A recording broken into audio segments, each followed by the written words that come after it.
Y bueno, pues acompáñame a orar, por favor. Señor, gracias por esta mañana, gracias por lo que tú has preparado para cada una y de manera personal tienes algo hoy en este tiempo, Señor, estos 3 días de estar aquí. Y queremos pedir, Señor, que tú abras nuestros oídos, puedan estar afinados, puedan estar listos para escucharte, pero también nuestro corazón, Señor, que pueda estar receptivo a lo que tú quieres tratar, quieres enseñar. Entonces aquí estamos, Señor, dispuestas para ser enseñadas por ti otra vez, recordar aquellas cosas que a lo mejor no hemos recordado últimamente, pero que sea tu voz hoy pastoreándonos, porque tú eres el buen pastor, Señor. Así es que pues aquí estamos necesitando tu consejo y te lo pedimos, Señor, en el nombre de Jesús. Amén. Bueno, a mí me tocó, el tema es el pecado. No le puse un título como tal porque yo no sabía, entonces al final te toca a ti ponerle el título de acuerdo a lo que el Señor selló en tu corazón. Te voy a dejar esa tarea, que tú pongas el título a este tema que es tan amplio. Yo decía, bueno, es que ¿cómo resumimos algo que, o sea, desde Génesis hasta el Calvario, Apocalipsis, está este tema tan extenso? Y yo creo que todas tenemos experiencia en esto. O sea, tanto con lo nuestro como con lo que nos toca vivir. Podríamos sacar incluso un catálogo y no sería algo bonito de ver en ese catálogo, porque es algo que duele, es algo que lastima, es algo que pues deja ahí estas marcas a veces, ¿no?, de lo que es el pecado. Pero bueno, hablando de que hay verdades que no cambian, tenemos que iniciar este tema hablando una verdad, que todos somos pecadores, tienes que tener eso claro. Y es el Evangelio que nos da de inicio esta mala noticia para entender mejor la buena noticia. Mas Dios muestra su amor para con nosotros en que siendo aún pecadores, Cristo murió por nosotros. Y lo que decía Jun ahorita, o sea, el repetirte el Evangelio tiene que ser algo de todos los días. El Evangelio es lo que tiene que regir a la iglesia, es lo que tiene que hacernos caminar en todo lo que hagamos y en estas verdades que no van a cambiar.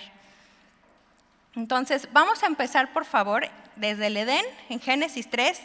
No vamos a quedarnos mucho ahí, pero sí quisiera que pudiéramos ver qué es lo que la Biblia nos enseña, que es el pecado, cómo opera en nosotros, cuál debería de ser nuestra respuesta ante el pecado y cómo es que vemos al final en todo esto Jesús, cómo es Jesús con esto.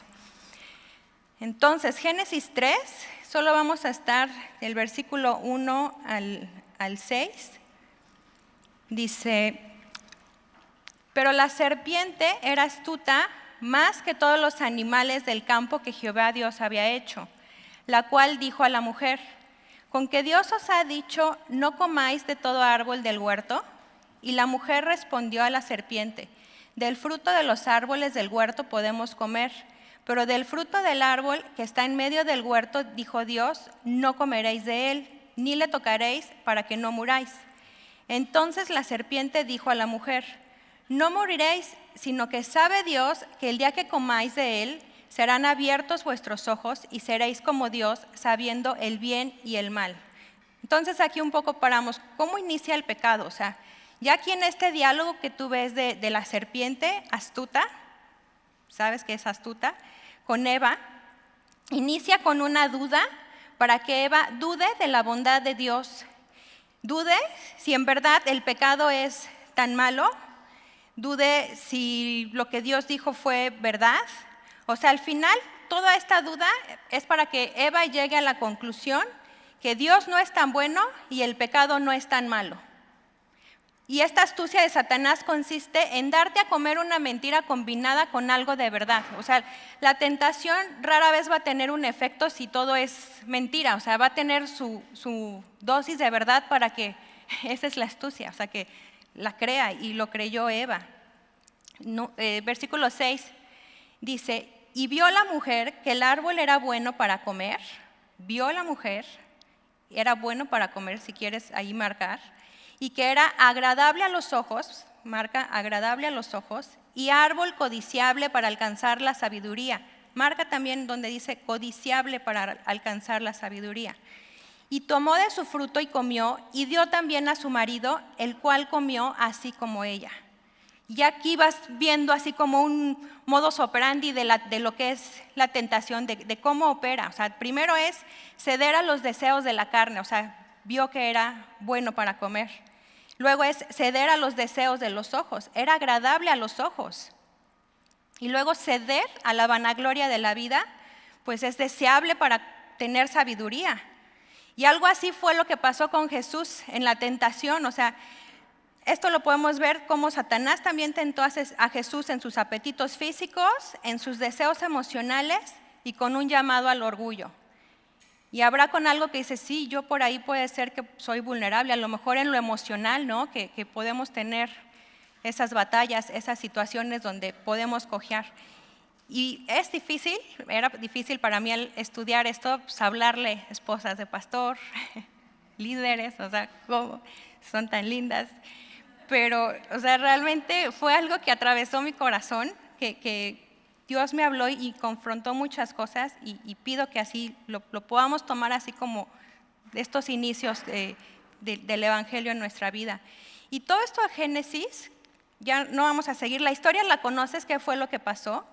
Génesis 3 nos da la imagen de cómo fue la caída del hombre paso a paso, poniendo dudas en el corazón de la mujer, usando la influencia de la mujer para que el hombre también cayera. Y al final tenemos a dos pecadores escondidos y culpando a alguien más. Fin de la historia ahí en el Edén, o sea, ya estaban con miedo también. Y esa es la naturaleza del pecado, o sea, esconderse y culpar a alguien más. Yo creo que todos hemos estado ahí, que tienes ahí como cierto temor, nos escondemos y es que la mujer que me diste, o es que fulanito de tal, o es que si no hubiera pasado así. Esa es la naturaleza del pecado.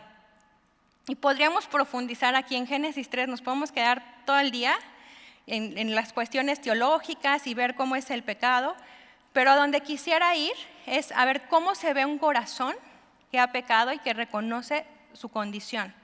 Y vamos a estar con David porque creo que es muy buen maestro en esto, David. Por favor, acompáñame a 2 de Samuel.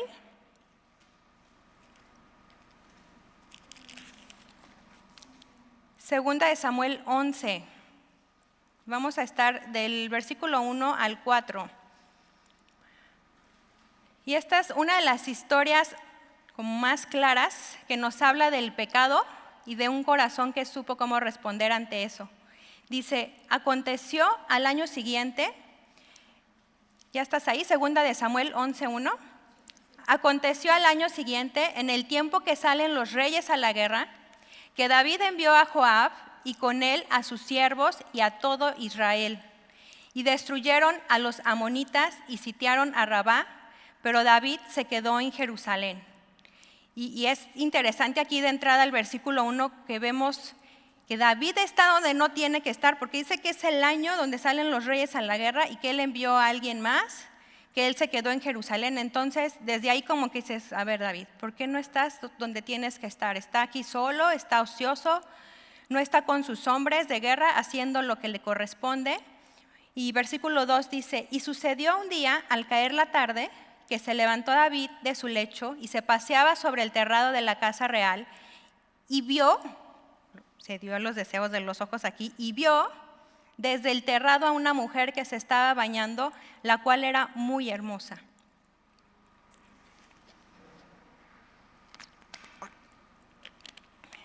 Envió David a preguntar por aquella mujer y le dijeron, aquella es Betsabé, hija de Eliam, mujer de Urías Eteo. Y envió David mensajeros y la tomó y vino a él y él durmió con ella. Luego ella se purificó de su inmundicia y se volvió a su casa. Y conoces el resto de la historia. Betsabé queda embarazada, pues en su intento de David por sembrarle el chavito a Urías, trata de, vente a tu casa, duerme con tu mujer. Urías entiende perfecto dónde, pues ahorita mi lugar es estar peleando, total que no hace caso y el desenlace, ¿no? O sea, David tiene que planear la muerte de Urías y esto así como que se va poniendo muy triste. Pero vamos al siguiente capítulo 12, cuando viene Natán al rescate.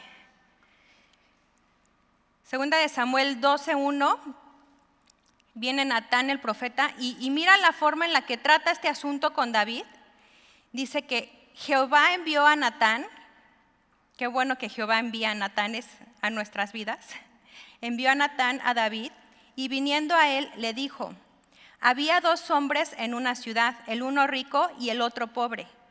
El rico tenía numerosas ovejas y vacas, pero el pobre no tenía más que una sola corderita que él había comprado y criado y que había crecido con él y con sus hijos juntamente, comiendo de su bocado y bebiendo de su vaso y durmiendo en su seno, y la tenía como a una hija. Y vino uno de camino al hombre rico, y éste no quiso tomar de sus ovejas y de sus vacas para guisar para el caminante que había venido a él, sino que tomó la oveja de aquel hombre pobre y la preparó para aquel que había venido a él. Entonces se encendió el furor de David en gran manera contra aquel hombre y dijo a Natán: vive Jehová, que el que tal hizo es digno de muerte y debe pagar la cordera con 4 tantos, porque hizo tal cosa y no tuvo misericordia. Entonces dijo Natán a David: tú eres aquel hombre. Así ha dicho Jehová, Dios de Israel: yo te ungí por rey sobre Israel y te libré de la mano de Saúl, te di la casa de tu señor, las mujeres de tu señor en tu seno, además te di la casa de Israel y de Judá, y si eso fuera poco, te habría añadido mucho más. Versículo 9 dice: ¿por qué pues tuviste en poco la palabra de Jehová, haciendo lo malo delante de sus ojos? Y esto es lo que pasa cuando viene el pecado. Tenemos en poco la palabra de Jehová. A Urías Eteo heriste a espada y tomaste por mujer a su mujer, y a él lo mataste con la espada de los hijos de Amón. Por lo cual ahora no se apartará jamás de tu casa la espada, por cuanto me menospreciaste y tomaste a la mujer de Urías Eteo para que fuese tu mujer. Así ha dicho Jehová: he aquí, yo haré levantar el mal sobre ti de tu misma casa, y tomaré tus mujeres delante de tus ojos, y las daré a tu prójimo, el cual yacerá con tus mujeres a la vista del sol. 12. Porque tú lo hiciste en secreto, mas yo haré esto delante de todo Israel a pleno sol.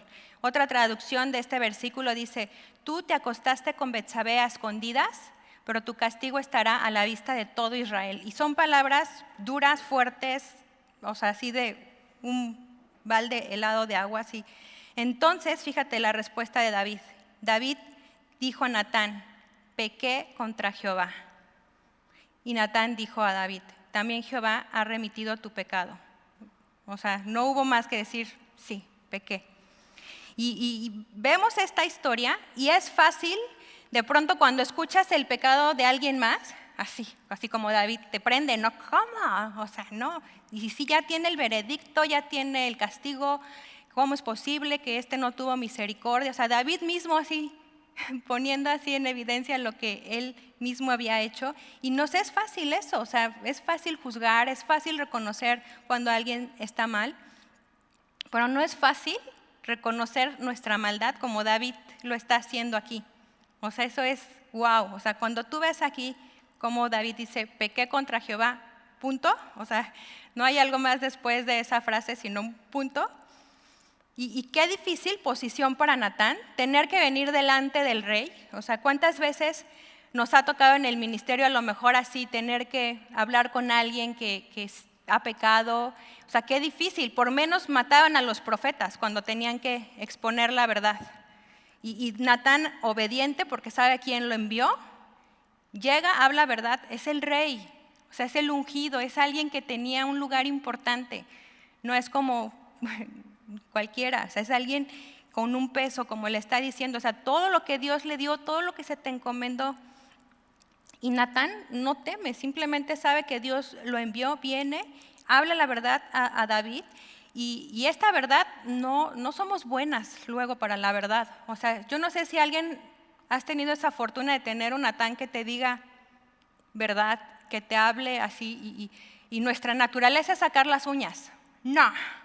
O sea, David pudo decir: Betsabé, si no la conocen, ¿por qué se anda paseando? O sea, no sacó uñas, no se defendió, simplemente respondió con un corazón así que reconocía. Y vamos a ver ya un poquito más de cómo fue que David fue llamado un hombre conforme al corazón de Dios, y no porque era perfecto, sino por la manera en que respondió a su pecado y los cambios de vida que él tomó. Eso fue lo que lo hicieron un hombre conforme al corazón de Dios, que respondió con arrepentimiento y con humildad. Y acompáñame, Salmo 32, solo vamos a ver los dos primeros versículos, el 1 y el 2. Salmo 32 y es Salmo 32 y Salmo 51. Ambos hablan de este episodio. O sea, como que no se quedó muy secreta la cosa, sino que David hasta 2 salmos, ¿no?, escribió de esto que él vivió. Y aquí en Salmo 32, nada más te digo que va a ser de rápido porque es interesante que hay palabras que se usan para pecado y nos da un poquito más desmenuzada esta naturaleza de la palabra, de lo que es el pecado, que es transgresión, que es pecado, es iniquidad y es engaño. Y dice Salmo 32, 1, bienaventurado aquel cuya transgresión ha sido perdonada y cubierto su pecado. Bienaventurado el hombre a quien Jehová no culpa de iniquidad y en cuyo espíritu no hay engaño. Y entonces puedes marcar pues, estas palabras que vamos a ir desmenuzando, que es transgresión, bienaventurado el que ha sido perdonada su transgresión, cubierto su pecado, no culpa de iniquidad y engaño. Y esta palabra transgresión, ya cuando las vas buscando por separados, porque buscas significado de pecado en hebreo y es extenso así, o sea, me llevaría aquí como todo así lo que te va diciendo, pero en estos 4 términos, transgresión es traspasar un límite que ha sido establecido por la autoridad de Dios. Eso es transgresión. Es como las carreteras que están trazadas por líneas y en estas líneas también hay como vibradores, estos cuadritos que si tú empiezas como a pisar esas líneas y estos cuadritos, hay algo que te alerta que es peligro, o sea, ya te vas a ir a embarrar el sentido contrario o aguas, o sea, hay un límite en las carreteras. Entonces, transgredir es tomar una de esas limitaciones, ir sobre las líneas de seguridad que Dios ha trazado y traspasarla. Eso es transgresión. Y pecado significa la ausencia de todo lo que tiene valor verdadero. Por tanto, denota algo sin valor moral alguno, lo cual es el caso donde hay maldad, pensamientos o intenciones malvadas. Y el pecado, esto me encanta, el pecado es así como, no me encanta porque sea bueno, sino es como la definición que más me gustó. El pecado es todo lo que es contrario al carácter de Dios. Porque luego te preguntan, ¿esto es pecado? O sea, ¿es pecado hacer esto? Y creo que una buena respuesta sería, ¿esto va de acuerdo al carácter de Dios? Y ya tú sabes, ¿no?, dónde te metes. Entonces, pecado es todo lo que es contrario al carácter de Dios. Es cometer un acto fuera de la voluntad de Dios. O sea, voluntariamente decides pecar. No existe caer en pecado. No es que vas caminando y había un hoyo y caíste en el pecado. O sea, no existe eso. Es algo voluntario. Puedes traspasar un límite cuando vamos en la carretera, pero rápidamente volver a tu carril. Pero el pecado es cuando traspasas ese límite y me voy al precipicio porque quise. O sea, así de loco es el pecado, o sea, es voluntario. David usó toda su mente y todas sus artimañas para decidir pecar. No fue un acto donde cayó, sino que lo deseó y se rindió a ese deseo. O sea, David sabía que Betsabé estaba sola porque pues, sus hombres de guerra estaban allá, era vulnerable Betsabé. David pensó, o sea, la vio, pensó, preguntó por ella. O sea, todas sus artimañas usó David para hacer lo que hizo. Iniquidad es doblar o desviarse del camino. Es una desviación hacia el error. Ya es como una práctica constante del pecado. Iniquidad. Y por último, engaño. Engaño es la consecuencia de la iniquidad. Cuando la iniquidad nos domina tanto que nos hace perder la sensibilidad de Dios. Dejamos de discernir entre lo bueno y lo malo y nos volvemos ciegos. a medida que nuestro corazón se vuelve duro como una piedra e insensible a la verdad de Dios. Ya ahí es donde no queremos estar ninguna de nosotras.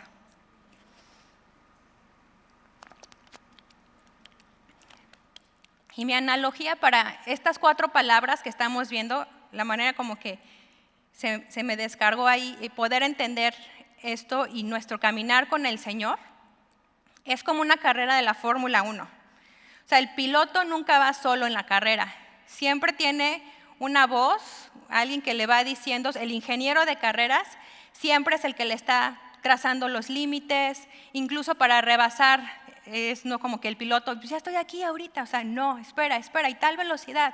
Y el ingeniero de carreras que ha estudiado todo junto con un estratega de carreras que conocen el auto, conocen la pista, saben en qué momento tienen que parar a los pits, saben en qué momento es revisar frenos, revisar motor. Y si el piloto no atiende a estas instrucciones y transgrede esos límites, pasa esos límites, ya sea de velocidad, ya sea de hacer algo que no está permitido, corre el riesgo, pues ya así de salirse de la pista. O sea, esto se llama despistarse, cuando se van ya para afuera, y así se le llama en la Fórmula 1, ya se despistó, ya está despistado. Y tiene 2 opciones el piloto en ese momento: retomar, si es que no está dañado el auto, retomar la carrera y volver al camino y otra vez ponerse los audífonos, no sé cómo sea que le hable el ingeniero de carreras, y volver al camino. Y de no hacerlo, entonces ya es estar esta opción de pecado, estar despistado, o sea, eso es. Y hacerlo a tu manera, y a lo mejor ya iniquidad es dar vuelta en el camino y ya vas. O sea, no solo ya no estás en la carrera, estás descalificado, o sea, ya vas hacia otra dirección y en el engaño, porque ni siquiera consciente de que ibas en una carrera, te iban dirigiendo. Eso es así, estar despistadas, y nadie queremos estar despistados. Y entonces, así es como veo esto de transgresión, de iniquidad, de pecado, de engaño. Solo siguiendo las instrucciones del ingeniero de carrera, evitamos despistarnos y poder llegar a la meta. David, en estos versículos de Salmo 32, celebra de alguna manera haber sido perdonado y que su pecado haya sido cubierto. Cuando dice, bienaventurado aquel cuya transgresión ha sido perdonada y cubierto su pecado. Y esta palabra cubrir quiere decir que no se puede ver nada de lo que está cubierto. O sea, si tú pones algo encima y no sabes qué hay abajo porque está cubierto.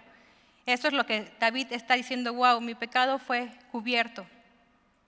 Primera de Pedro 4:8 dice que el amor cubre multitud de pecados. Y ahora sí, acompáñame a Salmo 51, que es donde vamos a ir ya como metiéndonos más a las aguas más profundas.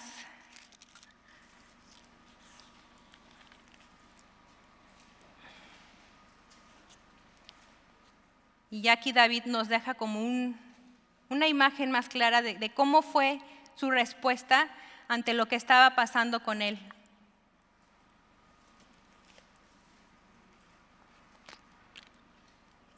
Dice versículo 1, ten piedad de mí, oh Dios, conforme a tu misericordia. Conforme a la multitud de tus piedades, borra mis rebeliones. David se acerca anteponiendo la misericordia de Dios porque entiende que la necesita. O sea, él sabe que por esa misericordia no ha sido consumido y él apela a esta misericordia, por favor, o sea, conforme a tu misericordia. Pero dice, conforme a la multitud de tus piedades, borra mis rebeliones.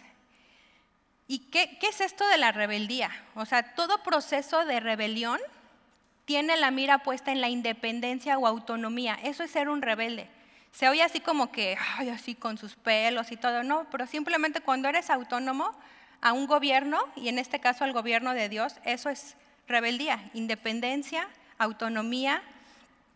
Y David está entendiendo lo grave que es ser un rebelde y por eso apela a la multitud de las piedades de Dios. O sea, son muchos sus pecados de David, pero sabe que son más la multitud de sus misericordias. Y él es así como su pase de entrada para poder acercarse a Dios, la misericordia de Dios. Versículo 2 dice, lávame más y más de mi maldad y límpiame de mi pecado. O sea, la súplica de David no es para que quite las consecuencias. Señor, es que ya que no pase nada en mi casa, que todo así quede ya como ya me arrepentí. O sea, su súplica es para que su maldad sea lavada, para quedar limpio, para que no quede nada de maldad, que es lo que lo llevó a quedar en este estado tan sucio delante de Dios. O sea, así como cuando lavas un plato que comiste huevos estrellados, que luego es lo más difícil. O sea, quieres que quede bien limpio y que no huela mal. O sea, David así, lávame más y más. O sea, nadie quiere usar un plato al otro día y que esté el pedazo de cilantro o un resto de comida. O sea, guácala, ¿no? Y así, David, lávame. O sea, más y más de mi maldad. O sea, que no quede nada ahí. Versículo 3, porque yo reconozco mis rebeliones y mi pecado está siempre delante de mí. Reconocer sus rebeliones es lo que le hace reconocer su gran necesidad de Dios. ¿Puedes reconocer hoy cuáles son tus rebeliones? O sea, ¿en qué área de tu vida has sido independiente, pensando que hacia tu manera, pues le damos una ayudada a Dios y medio autosuficiente? Sería bueno preguntarnos esto, o sea, en qué área de nuestra vida nos hemos independizado de su voluntad.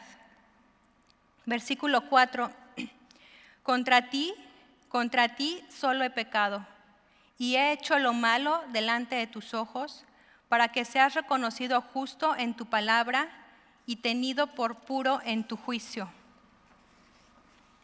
Todas sus malas acciones se centraron, culminaron y llegaron a un clímax a los pies del trono divino. Ahí estaba David. Y sí, o sea, dañar a nuestro prójimo es pecado, principalmente porque al hacerlo vamos en contra del carácter de Dios.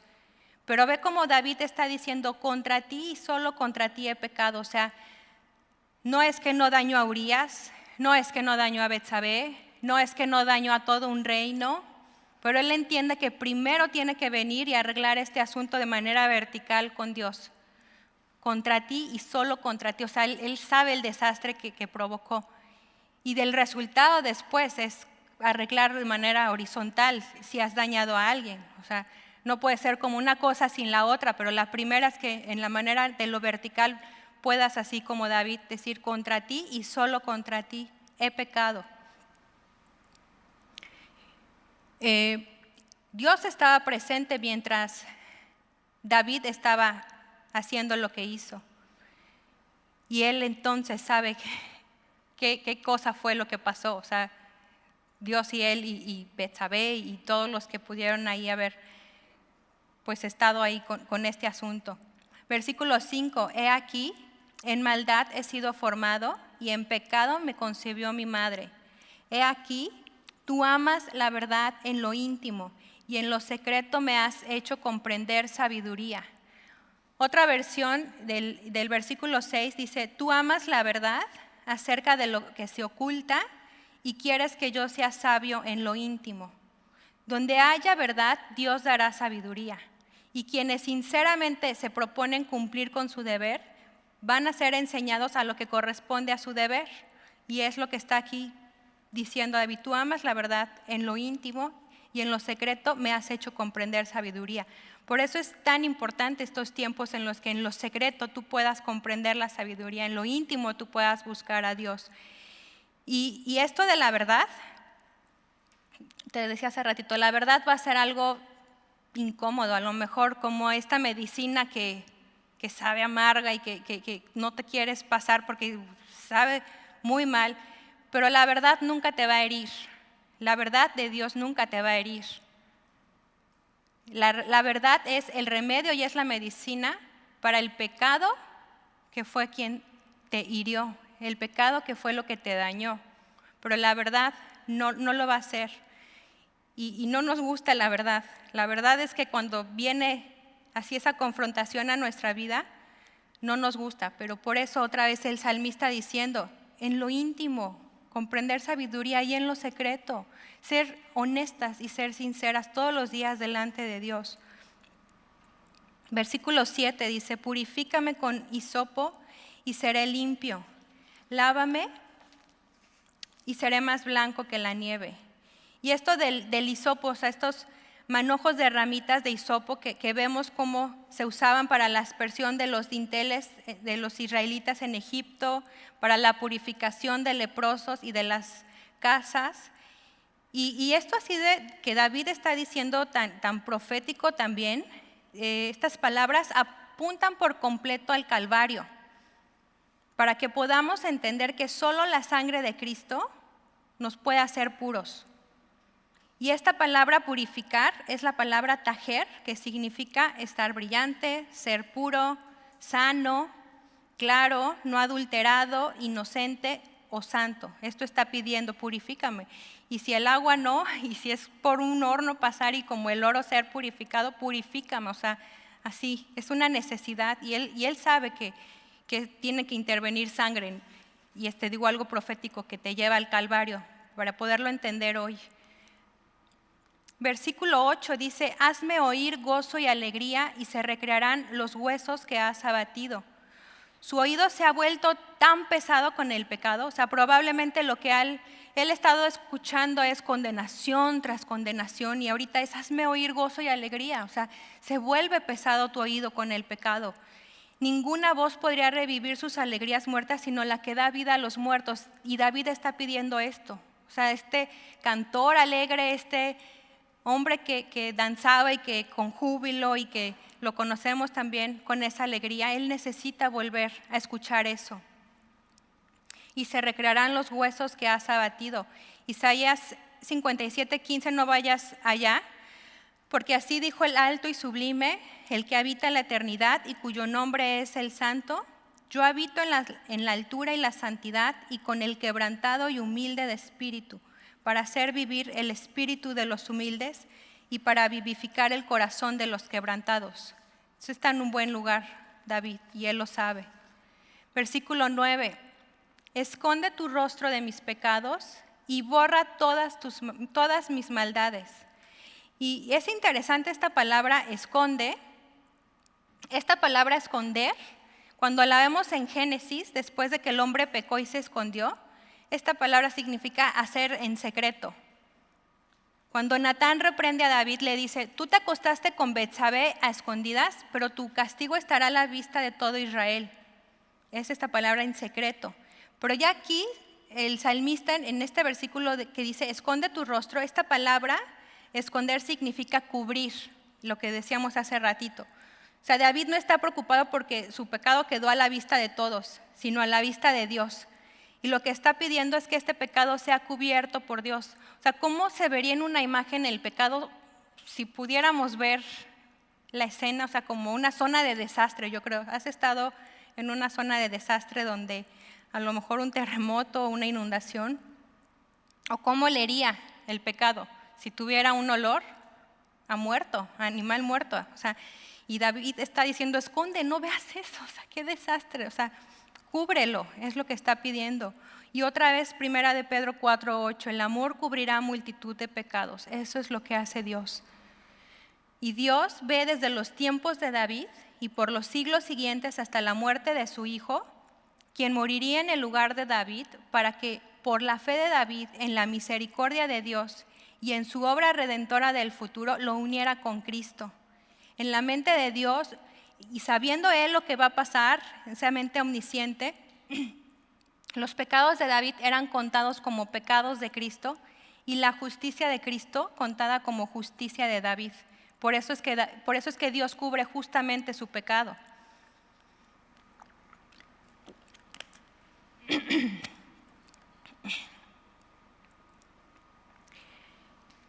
Versículo 10, crea en mí, oh Dios, un corazón limpio y renueva un espíritu recto dentro de mí.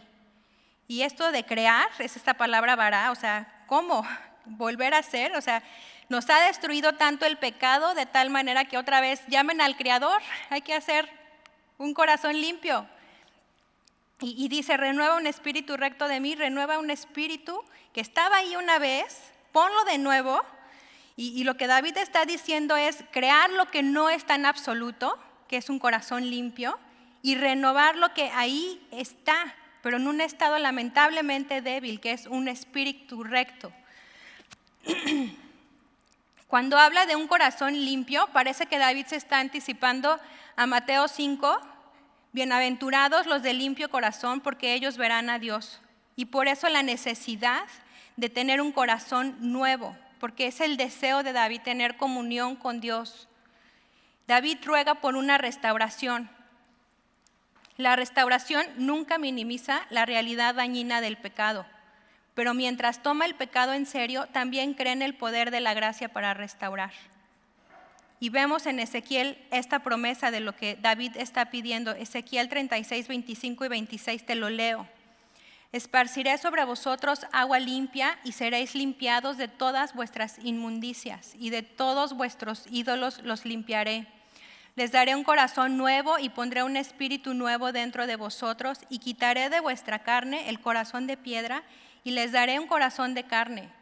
Y donde tú leas en la palabra, o sea, toda la escritura nos da motivos suficientes para poder saber cómo responder cuando pecamos, para que sepas qué respuesta a los que vienen y confiesan algún pecado y abren su corazón contigo. Toda la escritura, o sea, estas promesas, estas verdades, nos da así el remedio para que tú sepas a dónde ir y no estés en peligro. Y si tú no lo entiendes así, que la escritura te da todas las herramientas, entonces probablemente estás como en el engaño del Edén, pensando que Dios no es tan bueno y el pecado no es tan malo. Entonces ahí está el problema, cuando tememos a lo mejor confesar algún pecado o hacerlo de la manera que lo está haciendo David. La escritura nos habla toda la verdad para poder ser lavadas y para poder ser restauradas como lo está haciendo David. Versículo 11 dice, no me eches de delante de ti y no quites de mí tu Santo Espíritu. O sea, David tiene el ejemplo de Saúl, cuando le quitó el Señor su espíritu a Saúl. O sea, sin duda la escuela de Saúl ayudó para saber que realmente estaba en problemas si no arreglaba su asunto hoy con el Señor. O sea, él sabe, ya lo vivió, o sea, eso se ve así, o sea, por favor, no me quites tu Santo Espíritu. O sea, entiende David que el pecado no confesado y el corazón no arrepentido nos separa de Dios, y ahí es donde estamos en peligro de muerte. Y no tener el Espíritu de Dios es no tener sus consuelos, es no tener sus consejos, es no tener sus ayudas, sus avivamientos, es estar como un hombre muerto. Y David lo sabe y por eso lo está pidiendo. No me quites tu Santo Espíritu. Versículo 12, vuélveme el gozo de tu salvación y espíritu noble me sustente.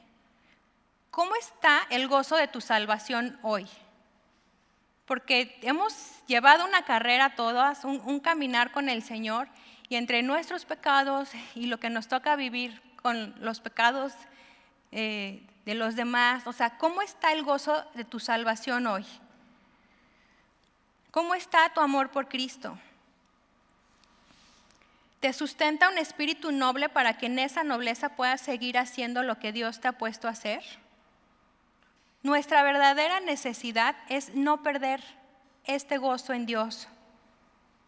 Cuando eso sucede viene amargura, y con esa amargura acciones pecaminosas. ¿Qué te gusta? Relaciones conflictivas, contiendas, y pasa en el liderazgo, pasa dentro aún de nuestro grupo, de nosotras.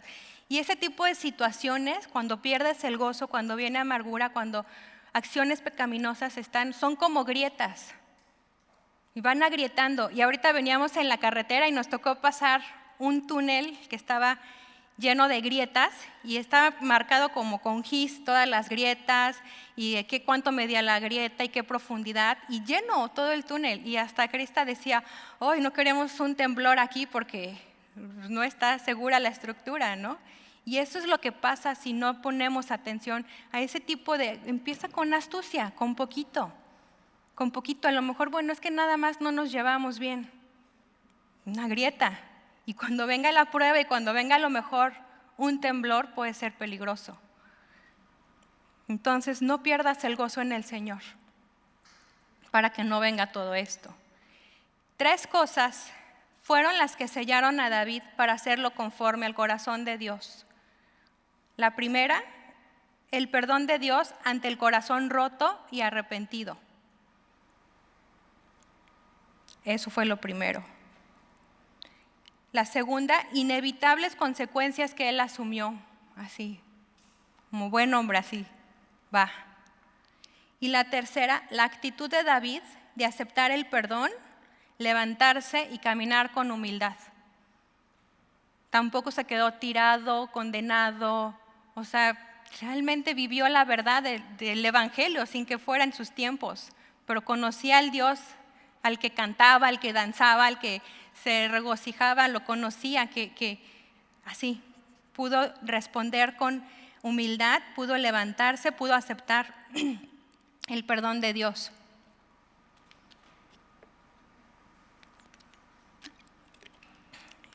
Y fíjate, vamos a llegar ya al último de aquí de Salmo 51, versículo 13. Entonces enseñaré a los transgresores tus caminos y los pecadores se convertirán a ti. O sea, David está diciendo hasta aquí, o sea, entonces, o sea, si no tenemos todo lo que antes vimos, que hayamos reconocido nuestras rebeliones y que hayan sido borradas, que hayamos sido limpias de nuestra maldad, que hayamos abrazado la verdad, comprendido sabiduría, purificado, revividas nuestras alegrías muertas, cubiertos nuestros pecados, creado un corazón limpio, renovado un espíritu recto y noble, llenas de su Santo Espíritu y del gozo de la salvación. Si no tenemos eso, estamos en peligro sirviendo con un corazón dañado. Y aquí es donde nosotras podemos entender que mientras no vivamos de esta manera el arrepentimiento de nuestros pecados, pues entonces es como algo hipócrita estar enseñando a alguien más. Dice que entonces enseñaré a los transgresores tus caminos. ¿A dónde vas a llevar a los pecadores si estás despistada? ¿Por qué camino? Necesitamos de sinceridad constante para estar en donde Dios nos ha puesto, haciendo lo que Dios nos ha mandado hacer, que es ministrar. Y es triste en el liderazgo que no sepamos lidiar con esto, con la sinceridad. Estaba leyendo apenas un libro de liderazgo y el autor hace algunas preguntas que quise poner tal cual para leerlas. Y esto de sinceridad dice, ¿qué es lo que nos hace callar? Porque la humilde sinceridad no es una parte regular en nuestra cultura de liderazgo ministerial. ¿Por qué no estamos preparados para confesar el desánimo o la lucha espiritual? ¿Por qué nos sentamos en silencio mientras vemos a nuestros compañeros líderes alejarse del tipo de personas que Dios nos llama a ser? ¿Por qué muchos de nosotros estamos más a la defensiva que accesibles? ¿Por qué parecemos estar más preocupados por el pecado de los demás que por el nuestro? ¿Y qué es lo que silencia la humilde sinceridad evangélica en nuestras comunidades de liderazgo? Y algunas respuestas pueden ser orgullo de la madurez personal. Toda mi vida he estado aquí, o sea, ese orgullo puede ser algo por lo que no eres sincero, o no eres sincero por la capacidad de dimensionar el pecado. No minimices el pecado, magnifica la gracia que ahí está, o sea, no es algo oculto para el Señor saber nuestra condición y nuestra necesidad, por eso es suficiente, bástate mi gracia. Otra cosa por la que no somos sinceros, necesidad de respeto de los demás,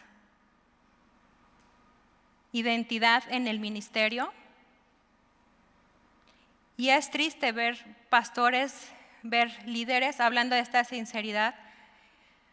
No voy a abrir el catálogo así de todo lo que puede salir, pero pues sí tengo como una historia, ¿no? Alguien que siendo pastor tenemos amigos en común y este pastor le decía a mis amigos, vénganse a vivir a donde estamos, por favor, yo necesito tener a un buen amigo cerca para que me hable la verdad cuando yo esté mal, porque pues como pastor pues siempre como que te van a dar la razón, te van a decir lo que quieres oír, pero yo necesito a alguien que me hable verdad.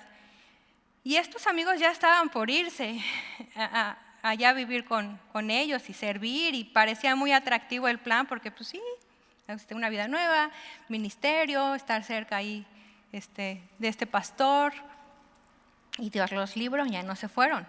Pero a la hora que este pastor tuvo hombres de Dios que lo tuvieron que sentar y que hablar su pecado y hablar la verdad, o sea, no solo sacó las uñas, se puso los guantes y fue algo muy triste, muy penoso, muy doloroso para los que estaban ahí.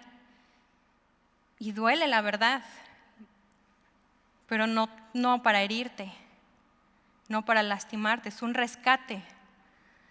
Y es triste, te digo, cuando ves pastores, cuando ves líderes, o sea, ahí estamos todos los días. Y C.S. Lewis, con relación al pecado original, que es el orgullo y la soberbia. Y él dice que orgullo y soberbia es la mamá de todos los demás. Y acabamos de ver una historia de David, así dices, asesinato, adulterio, fornicación, o sea, guácala. Y C.S. Lewis dice, esto es bagatelas. O sea, el orgullo y la soberbia es el completo estado de una mente anti Dios. Y podemos batallar con eso. ¿Quieres saber qué tan soberbio eres? Pregúntate qué tanto te molesta cuando otras personas te tratan con arrogancia o rehúsan tomarte en cuenta o te tratan con aire condescendiente, es como una buena manera. Y ahora sí, por último, por favor, vamos a ir a Proverbios 16:6. Y mientras lo buscas, Proverbios 16 los proverbios de Salomón. Y Salomón entonces podemos ver que es la respuesta a esta súplica de David por misericordia. Es el hijo de Betsabé y de David, Salomón. Y entonces así Dios contesta y así les da a su hijo. Y este hijo, el hombre más sabio que haya habido, y este hombre, el que edificó el templo, así, Dios contestó a David, o sea, les permitió que pudieran tener un hijo y usar Dios a este hijo. Y Proverbios 16:6, ya ese como que es el de cajón, que siempre cuando hay así algo pecaminoso, o sea, con misericordia y verdad se corrige el pecado, y con el temor de Jehová el hombre se aparta del mal. Y tienes que saber que es la misericordia de Dios, porque a veces queremos, o sea, claro que nosotros tenemos que tener esta misericordia, pero luego la nuestra es limitada y es así condicional a que si te hacen caso o no, pero la misericordia de Dios y la verdad de Dios, así, eso es otra vez el evangelio, lo que debemos de hablar cuando hay algo que tratar. La misericordia de Dios provocó el gran sacrificio de Jesús en la cruz. Y el texto en hebreo, tal cual dice, por misericordia y verdad, Él expiará la iniquidad. El Dios, por su misericordia, al enviar al Hijo, a su Hijo al mundo. Y aquí lo que puedes ver es cómo esta misericordia se compromete y la verdad se cumple. O sea, ya en Jesús podemos ver todo así, resuelto. Pero es el evangelio lo que tenemos que tener. Ante el pecado no hay otra.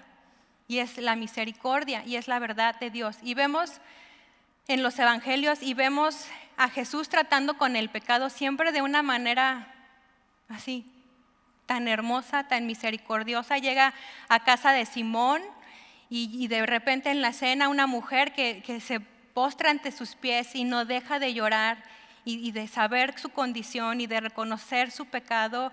¿Y cuándo fue la última vez que lloraste así? Hacia los pies de Jesús?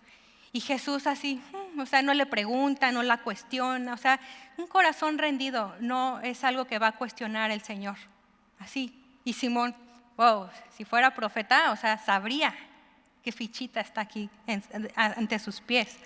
Y así Jesús escucha sus pensamientos y, o sea, llegué y ni beso me diste y esta mujer no ha dejado de besar mis pies. Y así ves a un Jesús con esta misericordia, y yo no quisiera ser un Simón en el ministerio, y creo que lo he sido.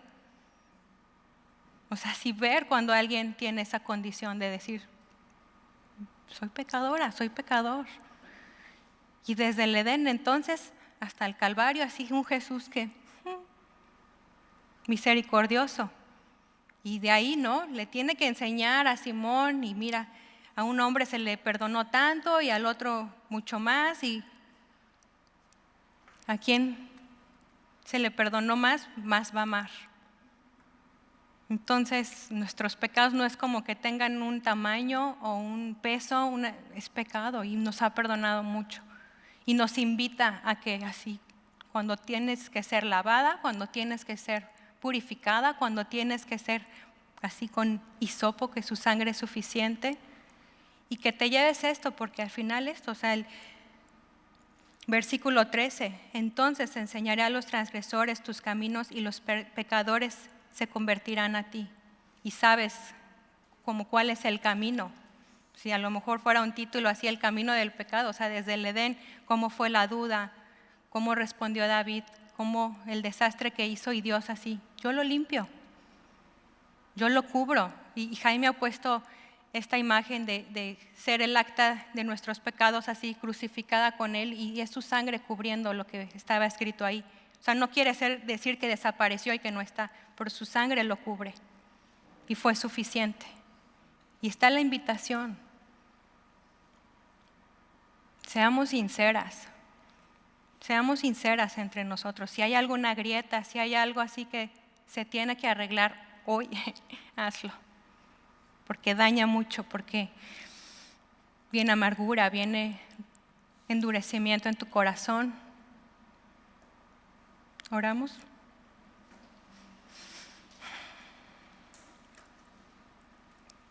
Señor, y gracias, Padre, por esta misericordia, por este rescate, y que nunca se nos olvide quién eres como nuestro rescatador, como nuestro salvador, como el que perdona todos nuestros pecados, como este Padre que con amor eterno nos has amado y prolongas tus misericordias y tus favores.